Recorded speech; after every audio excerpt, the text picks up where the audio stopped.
नहीं देंगे बेटी। गौरव, तू काम कर रहा है या मजाक? लड़के वाले आने वाले हैं और अब तक तू फूल का डेकोरेशन ही कर रहा है, तो बाकी सब काम कब होगा? ये सोफा वगैरह इनका कवर अभी तक चेंज नहीं हुआ। अरे लड़के वाले क्या सोचेंगे?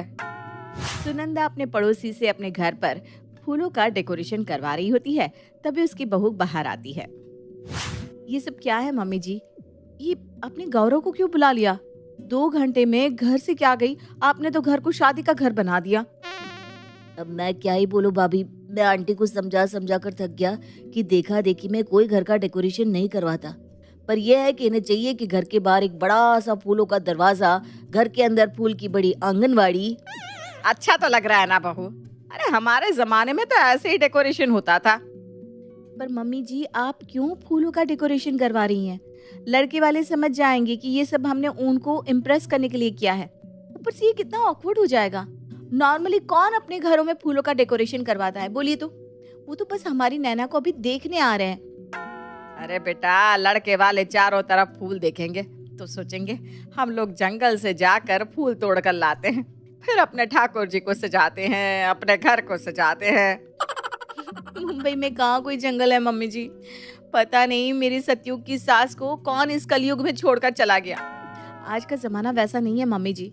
ऐसा डेकोरेशन सिर्फ शादियों में होता है। गौरव, ये सारा तामझाम तुम उठाकर ले जाओ। अभी लड़के वालों के आने में वक्त है, तब तक मैं किचन देख लेती हूँ। चल मैं भी चलती हूँ तेरे साथ। नहीं नहीं नहीं नहीं मम्मी जी, आप यहाँ बैठकर आराम से टीवी देखिए। सुनील है ना, वो मेरी किचन में हेल्प कर देगा। प्रिया किचन में चली जाती है। उसकी मदद करने के लिए सुशील मेहमानों के खाने के लिए सब्जियां काटने लगता है। तभी ऑफिस से नैना घर लौटती है। तुझे मैंने बोला था ना, आज मत जा ऑफिस। अब आई है इतना वक्त लगाकर, अब जा जल्दी पार्लर जाकर तैयार हो जा, लड़के वाले आते होंगे। कोई जरूरत नहीं है मेरी बिटिया को किसी को लुभाने के लिए सजने की।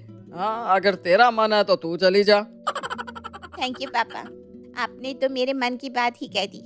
मैं लड़की वालों के सामने वैसे ही जाना चाहती हूँ जैसी मैं हूँ।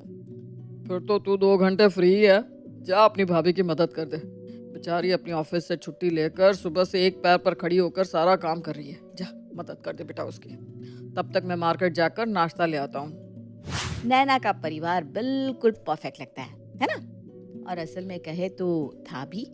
एक ऐसा परिवार जिसमें एक भोली सी सास थी, एक समझदार ससुर जिसे पता था कि घर को कैसे लेकर चलना है। संतोष ने कभी अपनी बेटी और बहू में कोई फर्क नहीं किया।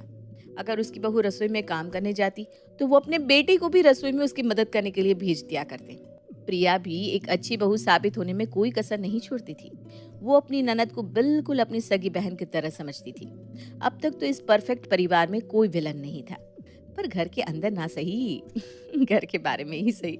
सुनंदा बड़ी भोली थी और पुराने ख्यालातों वाली भी।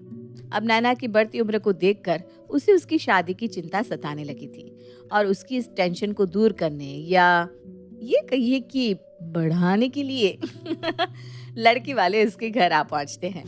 अरे सुनील बेटा, बाहर तो आ, देख लड़के वाले आ गए। ये भी न जाने कहाँ चले गए हैं। ए बहू, बाहर गाड़ी आ गई है, लड़के वाले पहुंच गए हैं। कहाँ हो सब कोई? सब यही है मम्मी, पापा ने हमें मार्केट में ही कॉल कर दिया था, वही लड़के वालों को यहाँ तक लेकर आए। लो आ गए। नमस्ते अंकल, आइए आइए। लड़का तो सुंदर है पर जरा नाटा नहीं लग रहा पर इन चीजों से क्या ही फर्क पड़ता है। धीरे बोलिए ना मम्मी जी, लड़के वाले सुन लेंगे। सुनील बहुत ही आदर सत्कार के साथ लड़के वालों को सोफे पर बिठाता है। लड़की अब तक आई नहीं, तैयार हो रही होगी। जाओ प्रिया बेटा, नैना को तो लेती आओ।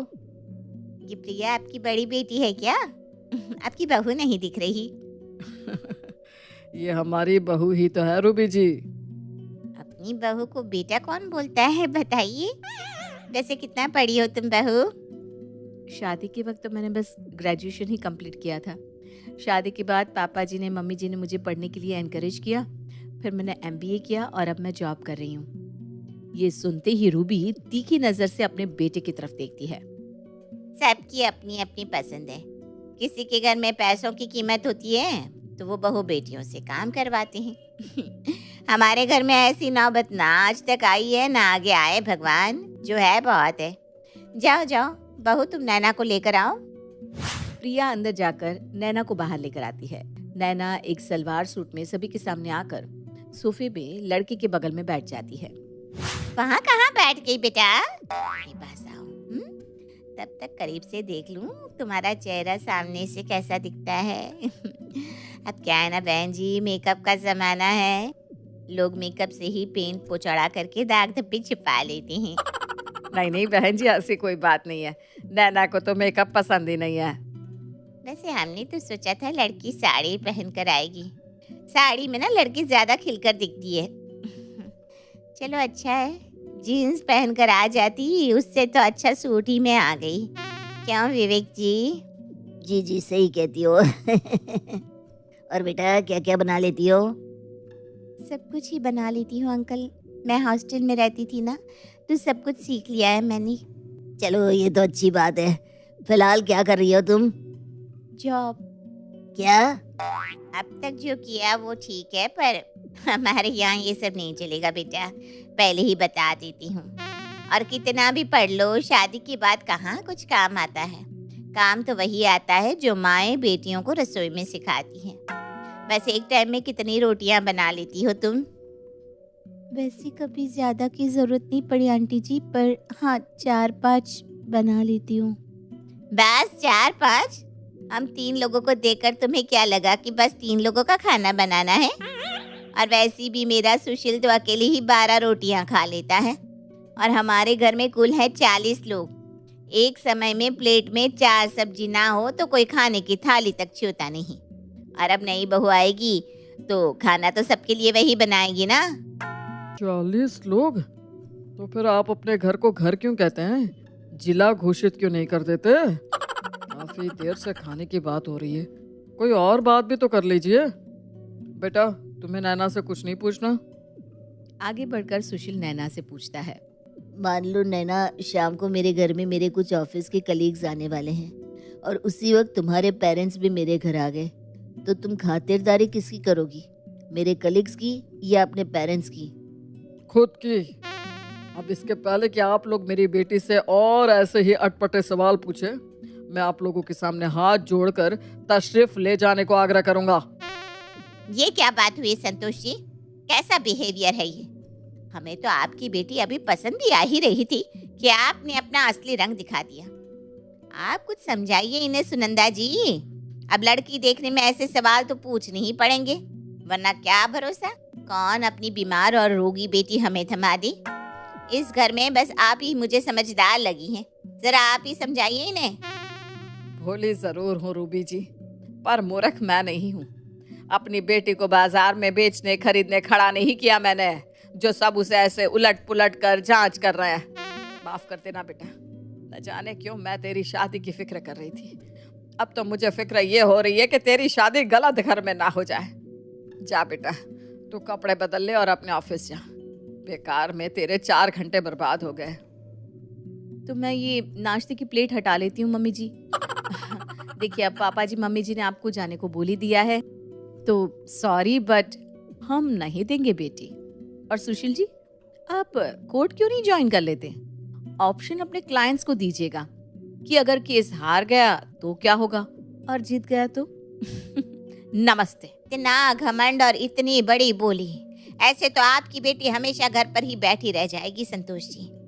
बताओ सुशील, ऐसी लड़की से शादी करते तुम अच्छा हुआ कि बच गए।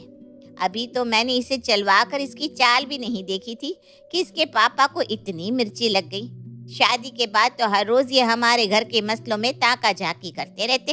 पर मैं तो आपकी बेटी को चलवा कर भी नहीं देख सकती आंटी जी। जिस आदमी की रीढ़ की हड्डी ही नहीं, वो क्या चलेगा। वैसे अगर आप लोगों को अपना और भी इंसल्ट करवाना है तो आप यहाँ रुक सकते हैं, वरना वो रहा दरवाजा। तो कुछ इस तरह नैना का रिश्ता होते होते टूट जाता है, जिससे उसके परिवार वालों को इतनी खुशी होती है कि सभी रात को बाहर जाकर डिनर करते हैं।